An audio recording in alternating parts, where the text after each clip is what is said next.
Hello बच्चों, कैसे हैं आप सब। आई होप आप बहुत अच्छे से होंगे। बेटा, एग्ज़ाम टाइम चल रहा है और मुझे बच्चों ने पूछा है कि कुछ क्वेरीज़ हैं क्रिया को लेके, तो आज मैं उसी टॉपिक पर आप लोगों के लिए वीडियो लेके आई हूँ। कल एक बच्चे ने मुझे कमेंट करके पूछा कि मैम अगर क्रिया के भेद आते हैं तो हम उसको किस तरह से एग्ज़ाम्स में करेंगे, लिख के आएंगे, तो आप हमें थोड़ा सा डिफ़ाइन कर दीजिए। तो आज मैं उसी को डिफ़ाइन करने के लिए एक छोटी सी वीडियो बना के लाई हूँ। आपको पूरा टॉपिक पढ़ने के लिए मेरी पुरानी वीडियोस देखनी पड़ेंगी, लेकिन मैं अपनी कोशिश करूँगी कि आपके प्रॉब्लम्स को मैं सॉल्यूशन दे सकूँ। ठीक, थोड़ा सा अलर्ट होकर ध्यान से सुनना बेटा, मुश्किल नहीं है, ईजी है। इंटरेस्ट के साथ पढ़ेंगे और मेन पॉइंट्स मैंने जो पूरे टॉपिक में, पूरे लेसन में हमने जो पढ़ा था उसके मैंने मेन पॉइंट्स लिखे हैं और मैं आपको समझाने की पूरी कोशिश करूँगी और आई होप आप अच्छे से समझने की कोशिश करेंगे। दोनों साथ में इकट्ठा शुरू करते हैं। मैं समझाना शुरू करती हूँ, आप समझना शुरू कीजिए। फिर भी अगर कोई प्रॉब्लम होती है तो आप मुझे कमेंट बॉक्स में कमेंट करके पूछ सकते हैं। मुझे कोई दिक्कत नहीं है, आप एक चीज़ को चाहे 2 बार 4 बार भी पूछेंगे तो भी मैं आपको सॉल्यूशन देने की पूरी कोशिश करूँगी। मैंने आप लोगों के मैसेजेस देखे तो उसमें एक बच्चे का मैसेज था कि वो पूछ रहा था कि अगर क्रिया के भेद आते हैं तो मैडम हम उसको किस तरह से एग्ज़ाम्स में लिख के आएंगे। चलो आज मैं पहले थोड़ा सा रिमाइंड कराती हूँ कि हमने क्रिया के टॉपिक में हमने पढ़ा क्या था। जिस विकारी शब्द से किसी काम का करना या होना पाया जाए उसे हम क्रिया, वो क्या कहलाता है, क्रिया कहलाता है। तो ये तो हो गई बेटा आपकी क्रिया की परिभाषा। जिस विकारी शब्द से किसी काम का करना या होना या किसी पदार्थ की गतिविधि या स्थिति का जो है विशेष सूचित होती है उसे हम क्रिया कहते हैं। ऐसा मैंने आपको पूरा डेफिनेशन लिख के दिया हुआ है। उसके बाद है धातु का अर्थ है क्रिया के सभी रूपों को धारण करना।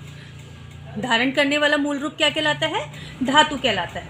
अब देखो, अब मैंने पॉइंट्स लिखे हैं लेकिन जो मैं बोल रही हूँ आप उसको ध्यान से सुनिए प्लीज़।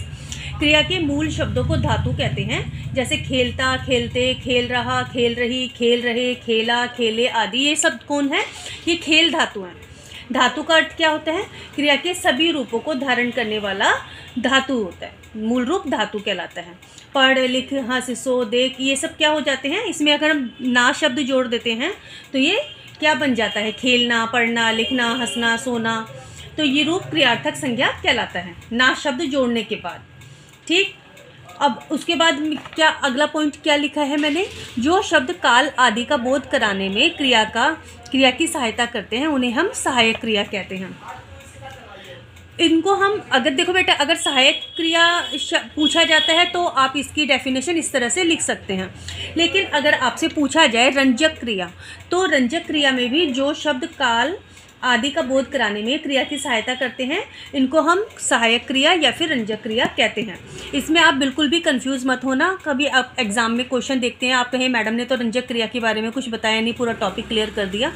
सहायक क्रिया अगर आ जाता है या रंजक क्रिया आ जाता है तो दोनों सेम है, दोनों में एक ही डेफिनेशन लिखी जाएगी। जैसे मैं पढ़ता हूँ, वह पढ़ रहा है, तुमने पढ़ा था, हम पढ़ रहे थे, वे पढ़ते होंगे, वह पढ़ रहा होगा आदि। इन वाक्यों में हूँ, रहा है, था, रहे थे, होंगे, होगा शब्द क्या है, वाक्य की क्रिया का काल बताने में सहायता कर रहे हैं। अतः ये क्या है, यहाँ पे सहायक क्रिया कहलाते हैं। यहाँ पे सहायक क्रिया या रंजक क्रिया होती है। फिर उसके बाद पॉइंट है, क्रिया के 2 भेद होते हैं। क्रिया के 2 भेद होते हैं, कर्म के आधार पर और संरचना के आधार पर। अब कर्म के आधार पर क्रिया के 2 भेद होते हैं, अकर्मक क्रिया और सकर्मक क्रिया। इस पे मैंने आपको फुल वीडियो बना के बता रखा है मैंने आपको। देखो, अकर्मक क्रिया में आपको मैंने क्या डेफिनेशन बताई थी। देखो बेटा, अकर्मक क्रिया की डेफिनेशन मैंने आपको क्या बताई थी कि जब क्रिया का प्रभाव किसी अन्य पर ना पड़कर स्वयं कर्ता पर पड़े वहाँ अकर्मक क्रिया होती है। ठीक है, आप अगर पूरा चैप्टर पिछला खोल के देखेंगे तो आपको ये सब अच्छे से मिल जाएगा। उसमें मैंने आपको एग्जांपल भी दिया था, आई थिंक, कि अनामिका चल रही है। कौन चल रहा है, अनामिका चल रही है। चलना क्रिया का प्रभाव किस पे पड़ेगा, अनामिका पे पड़ेगा। ठीक, चिड़िया उड़ रही है, कौन उड़ रहा है, चिड़िया उड़ रही है, और उड़ने का प्रभाव किस पे पड़ रहा है, चिड़िया पर पड़ रहा है। तो इन दोनों उदाहरणों में चलना और उड़ना फलतः किसने किया है, अनामिका और चिड़िया ने किया है। तो इसका प्रभाव किस पे पड़ रहा है, कर्ता पर पड़ रहा है, ना कि किसी और पर। तो यहाँ पे कौन सी क्रिया हो गई है? अकर्मक क्रिया हो गई। उसके बाद मैंने आपको बोला सकर्मक क्रिया। सकर्मक क्रिया की डेफिनेशन मैंने आपको क्या बताई है? जब क्रिया के व्यापार का प्रभाव कर्ता पर ना पड़कर कर्म पर पड़े तथा जिसके प्रयोग में कर्म की अनिवार्यता बनी रहे, उसे हम सकर्मक क्रिया कहते हैं। फिर मैंने आपको बताया था, सब कुछ मैं कुछ मिनटों में पूरा लेसन क्लियर कर रही हूँ, इसलिए ध्यान से सुनना, बिल्कुल कंफ्यूज मत होना। सकर्मक क्रिया के मैंने आपको दो भेद बताए थे, एक कर्मक और द्विकर्मक। एक कर्मक में क्या था? एक छोटा सा उदाहरण देके बताऊंगी। महात्मा जी ने उपदेश दिया, तो क्वेश्चन पूछा जाए क्या दिया? उपदेश दिया। बढ़ई ने मेज बनाई, क्या बनाई? मेज बनाई। तो इन दोनों वाक्यों में क्या हो गया? एक एक कर्म होने के कारण एक कर्मक क्रिया है, ठीक है। अब द्विकर्मक में क्या हो गया? राजा ने ब्राह्मणों को दान दिया। ये कौन सा है? द्विकर्मक क्रिया का उदाहरण बोल रही हूँ। राजा ने ब्राह्मणों को दान दिया। क्या दिया है? दान दिया है। ये दान देना मुख्य कर्म है। और किसको दिया है? ब्राह्मणों को। तो ब्राह्मण हो गए गौण कर्म, और जो है दान देना हो गया मुख्य कर्म। डॉक्टर ने रोगी को दवाई दी, तो क्या दी है? दवाई। दवाई देना मुख्य कर्म हो गया। और किसको दी? रोगी को दी। रोगी कौन हो गया? गौण कर्म हो गया। तो इन दोनों में दो कर्म हो गए, तो यहाँ पे कौन सा हो गया? द्विकर्मक क्रिया हो गई। जिस क्रिया में दो कर्म होते हैं वो द्विकर्मक क्रिया होती है, ठीक है। और क्रिया अकर्मक है सकर्मक, ये जानने के लिए क्रिया के साथ क्या, किसको, क्या, किसे लगाकर प्रश्न किया जाए। यदि इनके उत्तर में संज्ञा या सर्वनाम आए तो क्रिया सकर्मक है, अन्यथा अकर्मक है, ठीक। अब उसके बाद मैंने आपको बताया है कि कर्म के आधार पर, संरचना के आधार पर क्रिया के अन्य भेद होते हैं। अब देखो, संरचना के आधार पर क्रिया के कितने भेद होते हैं बेटा? इसको 4 भागों में बांटा गया है। संयुक्त क्रिया, नाम धातु क्रिया, प्रेरणार्थक क्रिया और पूर्वकालिक क्रिया। अब संयुक्त क्रिया में क्या होता है? अब मैं अगर आपको पूरा टॉपिक बताना शुरू करूंगी तो ये तो आप सुनते सुनते भी आई थिंक कंफ्यूज हो जाओगे। इसके लिए आप अगर मेरी पुरानी वीडियो देखेंगे तो आपको बात क्लियर होगी, क्योंकि एक ही बारी में पूरा बोलते जाना मेरे लिए मुश्किल नहीं है। मैं आपको बोला पूरा क्लियर करूंगी, लेकिन आप सुनते सुनते कंफ्यूज हो जाएंगे। अगर सामने नोट्स हो तो पढ़ने में ईजी रहता है, इसलिए आप ये पुरानी वाली वीडियो खोल के उसको पढ़ो। और इसके लिए जो है चैनल पे प्लेलिस्ट बना के डाली हुई है, आप उसको खोल के, आप उसमें पूरी प्लेलिस्ट खोल के आप आराम से पढ़ सकते हैं, देख सकते हैं। अब कन्फ्यूज़न ये थी कि मैडम क्वेश्चन किस तरह से आते हैं। एक बच्चे ने मुझसे पूछा था कि मैडम क्वेश्चन किस तरह से आते हैं क्रिया के उसमें एग्ज़ाम्स में, तो हम किस तरह से दें। देखो बेटा, पहला क्वेश्चन इस तरह से आ सकते हैं, क्रिया किसे कहते हैं, उदाहरण सहित बताइए। आपको क्रिया की इसमें डेफिनेशन बतानी है और फिर उसके उदाहरण देने हैं। सिर्फ ये 2 नंबर का क्वेश्चन होगा या 3 नंबर का क्वेश्चन होगा, ज़्यादा लंबा इसको नहीं बनाना है, आंसर को ज़्यादा लेंदी नहीं बनाना। फिर अकर्मक क्रिया कैसे कहते हैं और उसके उदाहरण देकर समझाओ। इजी है, इस तरह से क्वेश्चन आता है। अकर्मक क्रिया की डेफिनेशन आपने लिख दी, उसके उदाहरण लिख दिए।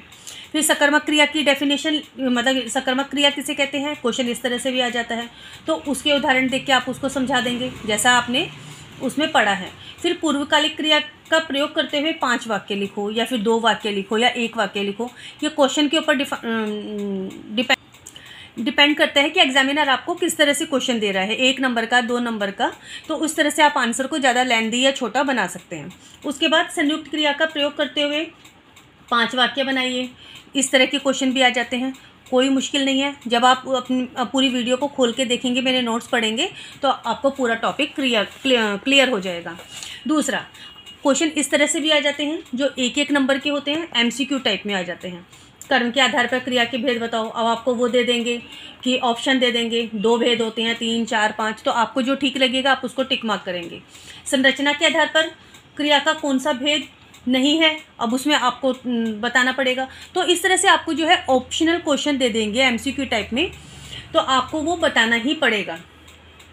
फिर उसके बाद में आपको कुछ वाक्य लिख के दे देंगे, जैसे सोनिया इडली खाती है, अब इसमें क्रियापद को रेखांकित करो, भारत मैच जीत चुका है। इस तरीके से, मतलब आपको क्वेश्चन इस तरह से देंगे जो आपको इजी तरीके से आप कर सकते हैं। लेकिन एक बात का आप हमेशा ध्यान रखना बच्चों, अगर आपके पास क्वेश्चन आता है 2 नंबर का और आप उसको पूरा करके पूरा पेज भर के आ जाते हैं, तो उसमें आपको कोई फ़ायदा नहीं है। आपको 2 के 2 ही नंबर मिलते हैं, आपका टाइम वेस्ट होता है। आप अपने मार्क्स के हिसाब से आप अपने क्वेश्चन को, आंसर को जो है उसके हिसाब से बनाना शुरू करना। ज़्यादा लंबा मत बनाना। अब इसके बाद भी अगर आपको कोई कन्फ्यूज़न है तो आप मुझे कमेंट बॉक्स में कमेंट कर दो, मैं आपको उसको फिर से क्लियर कर दूँगी, मुझे कोई प्रॉब्लम नहीं है। लेकिन आप पेपर अच्छा करके आओ, क्योंकि मैं ये चाहती हूँ जो बच्चे मुझसे जुड़े हुए हैं वो अच्छे से पढ़े और अच्छे से एग्ज़ाम में क्लियर करके आएँ। ठीक है, आज के लिए इतना ही। Bye bye.